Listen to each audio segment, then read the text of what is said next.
ABSL Summit. Transform to thrive. Well, ladies and gentlemen, Tomasz, I would like to start with a fundamental question, I think. As the ABSL annual report reminds us, we live in a VUCA world. Volatility, uncertainty, complexity, ambiguity, and even banning. Brittle, anxious, non-linear, incomprehensible. Well, but we would like to plan our lives, our activities as managers, as employers, employees on a career path. As individuals, we have savings, credits, flats, houses. We take care of our families. How do we approach this in such a changing environment as we have today?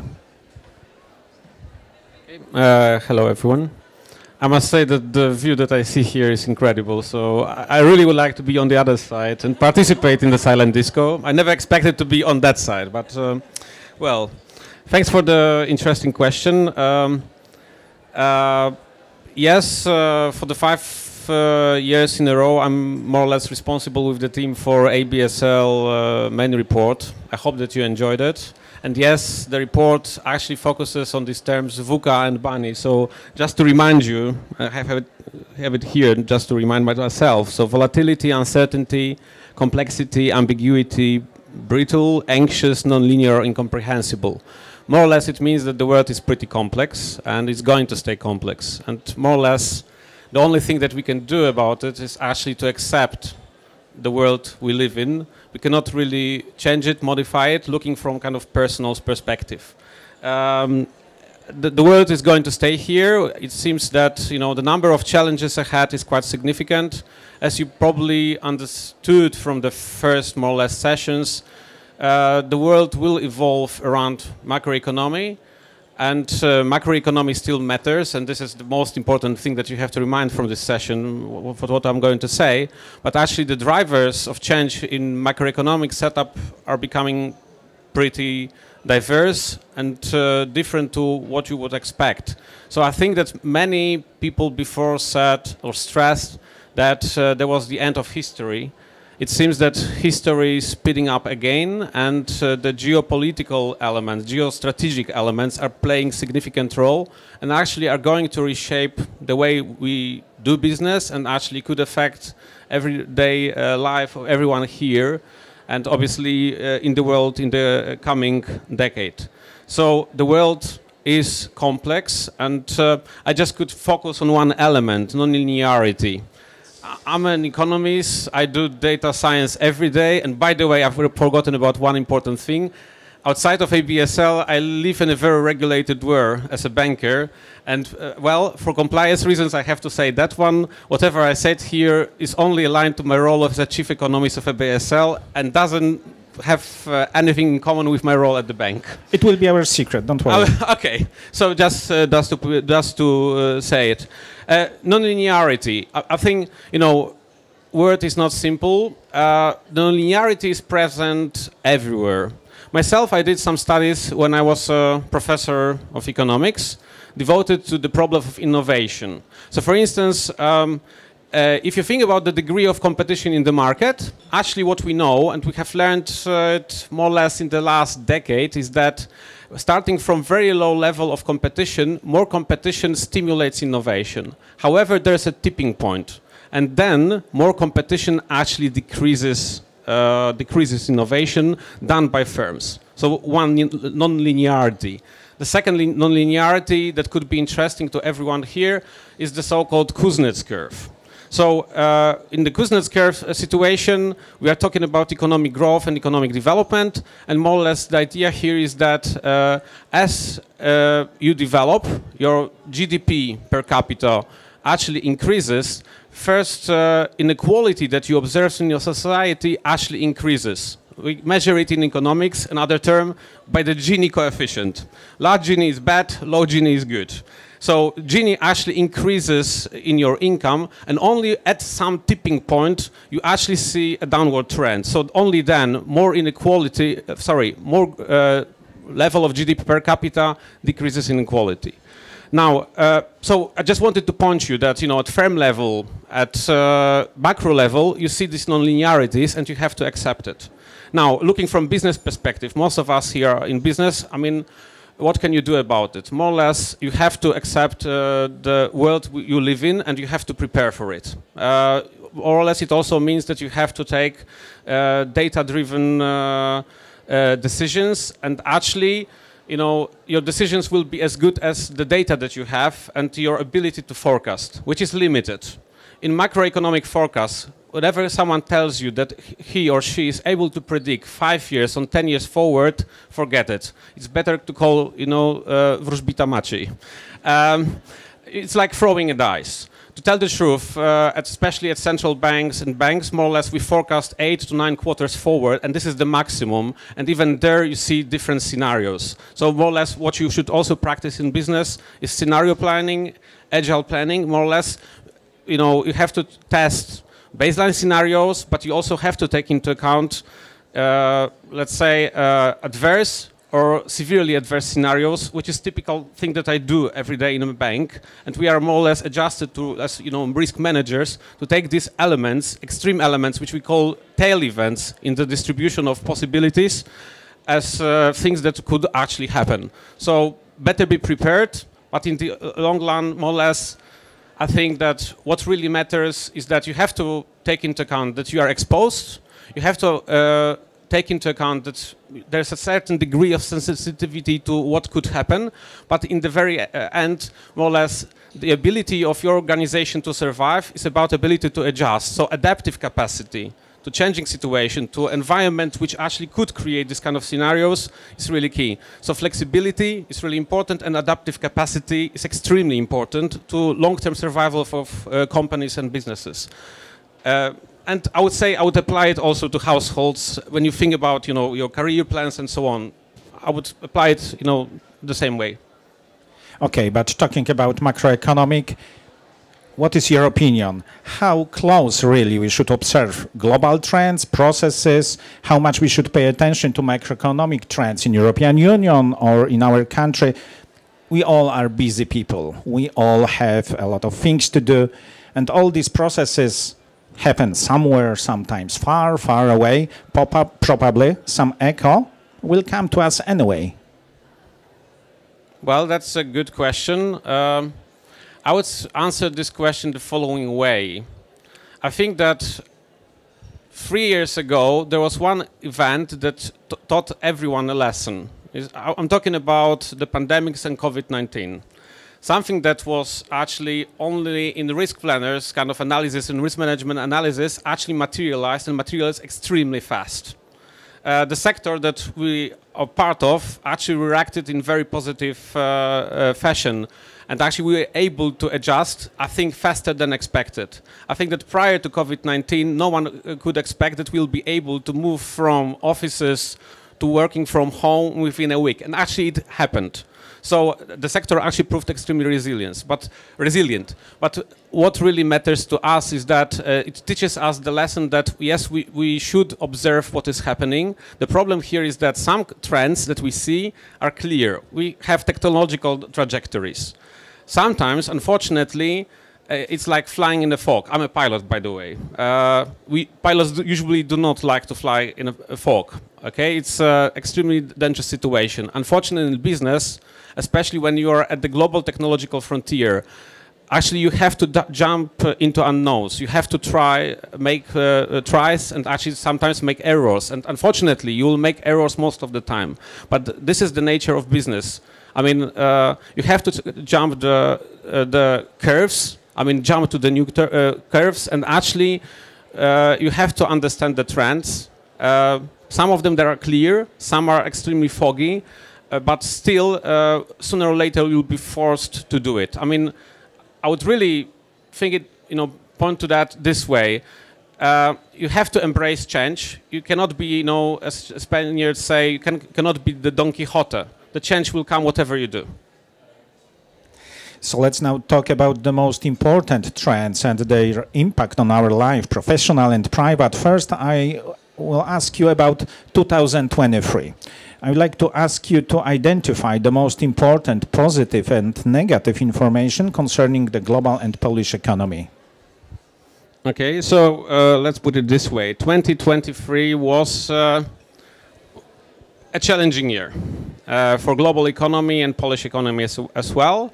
I more or less would say that we are still in post-COVID-19 period, where many economic phenomena that we observe, for instance, the global rise in inflation levels and the subsequent interest rate hikes, actually were related to the emergence of COVID-19. So I would say that from Q2 2021, where there was the top of the recovery from COVID, actually we live in a kind of slowly stagnating and moderating growth pattern.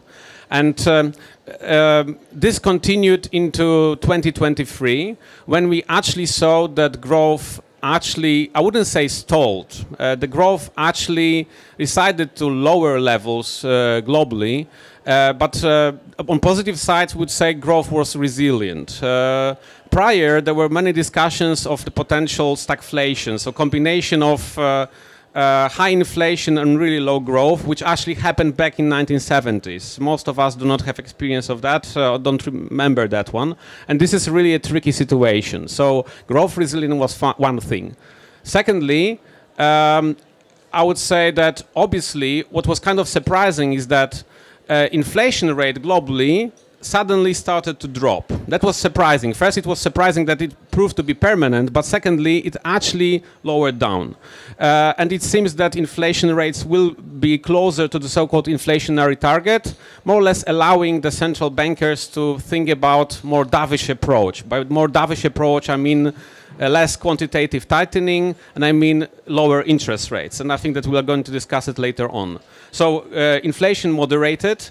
From kind of business perspective, I think 2023 was the year when actually Gen AI revolution actually started to materialize. At least we've heard a lot about it, and everybody played with ChatGPT and actually fell in love with it, more or less. There's lots of discussion about it. We also put it in the report, trying to see what is the use of Gen AI in our sector in Poland. This is let's say, known unknown. We know that Gen AI is here, but what it's going to bring about to us, we don't really know as for the time being. But for sure, that was, one of the trends and one of the potential drivers of the change in the sector in the coming years. On a kind of negative side, obviously, I would say that we had, two phenomena. I mean, so geostrategic risks that actually did materialize. I'm talking about, first of all, the prolonged war in Ukraine, which is in a stalemate, more or less. I wouldn't like to talk about potential negative scenarios, which could really be bad for us, to tell the truth. And, but secondly, I would say, once again, the Middle East appeared to really be in the front scene. Hamas attack against Israel and all the escalation that we observe still now actually once again resulted in global value chains disruption. So 2023 was the year where 2/3 of ships couldn't travel through the Suez Channel and actually had to go all around Africa. What is the impact of that? Obviously, transport costs went up, especially if, the region which was especially affected was Europe. Okay, so you asked this question, Jacek, does it actually, play a role from the point of view of individual? As you see, an event around, Houthis attacking the ships in around the channel actually affects someone living in Poland, because, for instance, you order someone from something from China, and actually it will take longer, and you have to pay more. So actually, these elements still matter. Okay, so I would say that geopolitical risk and more or less, I think that I will finish off with that one. I can continue.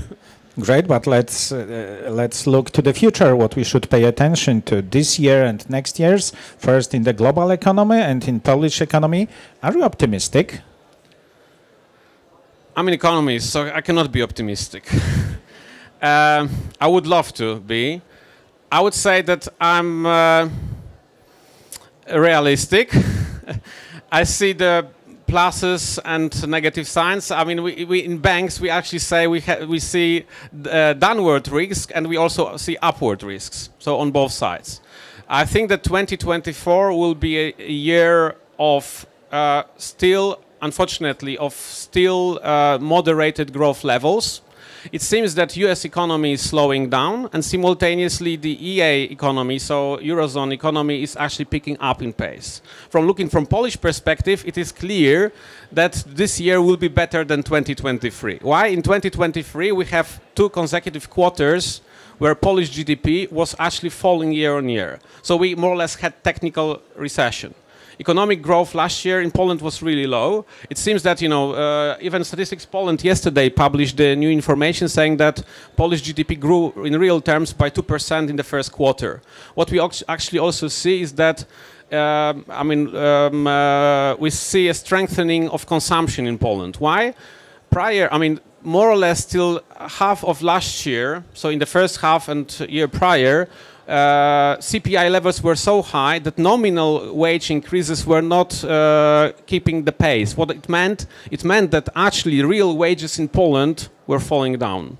It affected the consumption pattern, weakened the consumption, and obviously consumption is part of economic GDP, which more or less meant that Polish GDP actually was not going down, but actually the growth was a bit slower. Now, for let's say at least half a year, we already see that nominal wages are growing faster than CPI inflation, which more or less means that real purchasing power of households in Poland is going up, which is going to boost consumption, boost spending, and actually provide more growth. I know that here in business we are not really happy about that element and the pressure that we have to witness with our employees coming to us asking for more money, but more or less, looking from macro perspective, it's pretty positive. So I would say that from Polish point of view, I would say that Polish economy is going to grow. Inflation actually moderated, and here I'm more pessimistic. I just read, the most recent forecast from IMF. IMF puts a mean kind of annual inflation rate for Poland to be at 5% this year and next year. So what's going to happen? You'll already see it in the last 2 months. The data published by Statistics Poland showed that inflation is picking up. So this fall to inflation, to the inflationary target, is not permanent. Actually, it seems to be temporary, and we will see inflation going up. What it also means, it means that it is very unlikely that the central bank, monetary policy of Council of Poland, so Rada Polityki Pieniężnej, I think it's not going to cut interest rates this year, but we more or less can expect it to happen next year. On the other hand, there is VUCA world, so can you really trust Adam Glapiński? And whether, to some extent, the setup of the Monetary Policy Council of Poland is, how to put it in nice words, is unpredictable. Let's put it this way.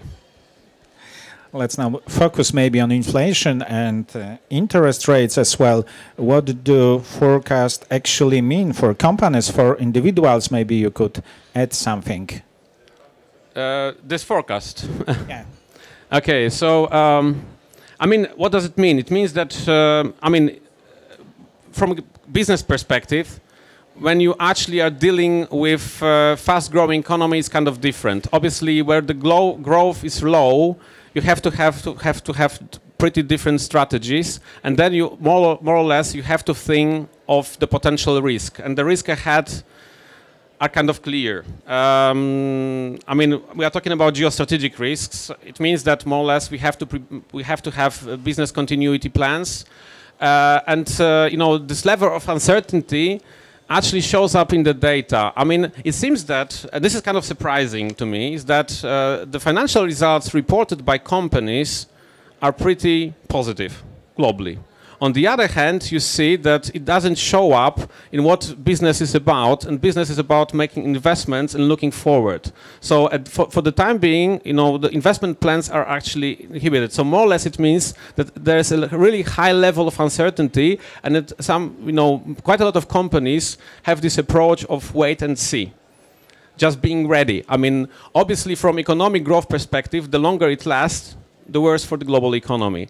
So, macro, this is the thing that people don't really understand, the general public, is that what really matters in macro are actually expectations and ability to shape expectations of people. I mean, people are rational, and actually they adjust to incoming information. And obviously, we are human beings, live animals, more or less. There's kind of psychological aspect to it. So what we are doing now is actually also affected to what we forecast to the future and what we expect to the future. So what we say in, as macroeconomists, you would say that many decisions and many things that we actually do are driven by our expectations. And in order to, for instance, in order for inflation to go down, you have to convince your society that inflation will be lower. If, for instance, your general public, your society believes that Polish zloty will depreciate against euro, it is very likely that it's going to happen. So we have the element of self-fulfilling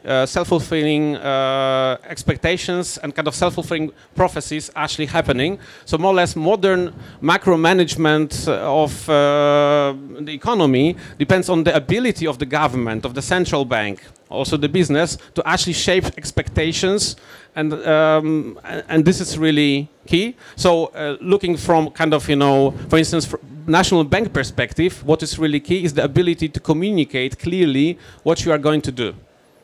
So because only that, when you are trustworthy, can only convince people to actually adjust their behavior and adjust the way they think. One more question. There's one more point worth going deeper. The labor market, what are the most important consequences of the projected trends? Okay, looking from the labor market, well, from the employee's point of view, more or less, I would be happy, and I'm happy. Why?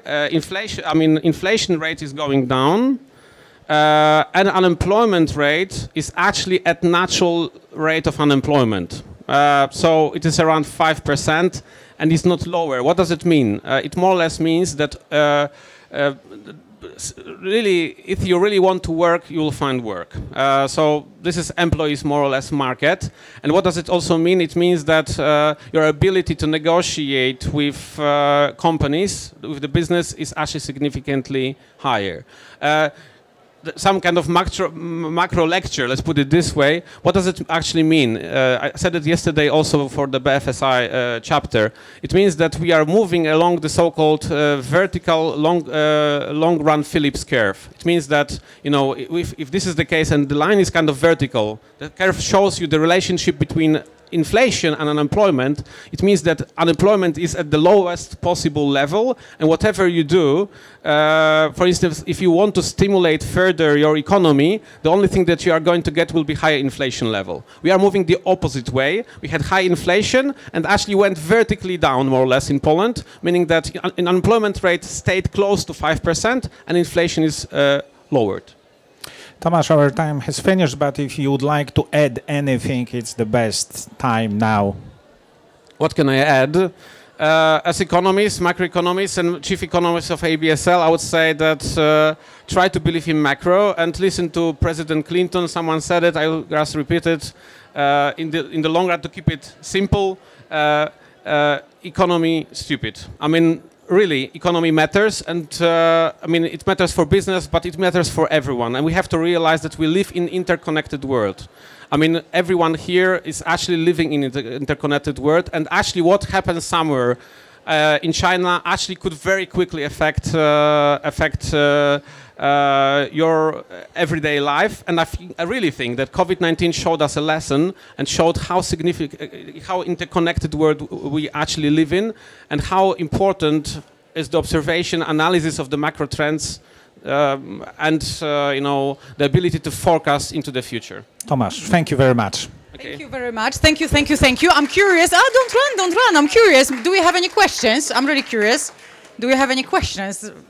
Do you want to ask anything special? I heard you saying about jumping in the fog. This is what I love the most. It sounds like the Richard Branson Screw It, Let's Do It. That was so close to my heart. And did you say that people are rational? This is because I'm psychologist, and it looks like we're going to have a really vivid discussion after this. This is let's put it this way. I'm professor of economics, so most of economics is based on the assumption that people are rational. Okay. Are people rational? Surely not. And this shows you some problems with economics. However, there is one aspect of economics. This is a mixture. This is also shows you the beauty of economics, let's put it this way. That economics is open-minded. So we have a mixture of economy of geography. We have geographical economy. We have neuroeconomics, which actually also deals with how we make decisions, how decisions are made in the brain. But there is also behavioral economics, which is a major problem to standard economic modeling, in which we actually say that, well, you can doubt the rationality of decisions. And actually, that element is the most difficult, let's say, challenge to the standard theory of economics. Yeah. So actually, very correct point. Well, you cannot really trust the rationality of people. That was my point. And I was like, did he really say that people are rational? Oh, we're going to have discussion. So thank you very much for clarifying this. I'm curious, do you have any questions? Do you want to know anything about jumping in the fog or making errors or anything like this? No? Everything is clear? Okay, thank you very much then. Thank you very much. It was the pleasure to have you here.